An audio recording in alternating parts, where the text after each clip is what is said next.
Just screaming at me for no reason. I don't care. I don't care. You get the fuck. So I understand that the previous video was filmed like last summer, but I wanted to stitch it because I've noticed that some of my college friends have had negative encounters with the police. Now, in that last video, unfortunately, the lady was stopped by the police. I'm not really sure the reason, but basically, she wasn't doing anything, and uh, the police officer began to become hostile with her. I've been noticing this pattern for the few years, so I'm finally going to post a little snippet of my thoughts on this pattern with the encounters, especially of people of color with the police. First, what I've noticed is that when the police stop people or when they're interacting with people, sometimes they're not the best at communication.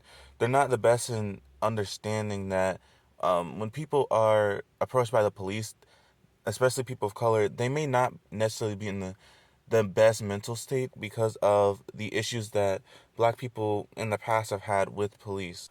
Like, for instance, even me, if I see a police officer even drive behind me, even if they're not about to stop me, like just them driving behind me, I notice that my sympathetic nervous system immediately starts acting up.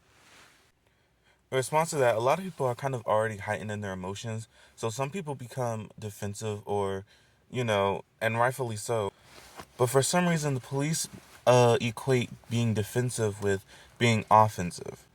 And so they label that with aggression, and then they try to match that same energy, and then they end up doing too much, which escalates the emotional response in the person that's being stopped. Then the police choose to retaliate or become defensive, overly defensive, due to this emotional response in which they've actually initiated. Sometimes this is actually done on purpose to basically bait the person into, getting themselves arrested or getting themselves emotionally worked up enough so that the police can be like, oh, they were being aggressive towards me, they was doing this and that. Meanwhile, the whole time the person's just minding their own business, and they just ended up becoming emotional because they felt the fear and anxiety of being confronted by a police officer. What's make this worse is that this is such a cycle that even though some people are trying to acknowledge this, people don't want to believe it. They feel like being defensive is a sign of being a criminal.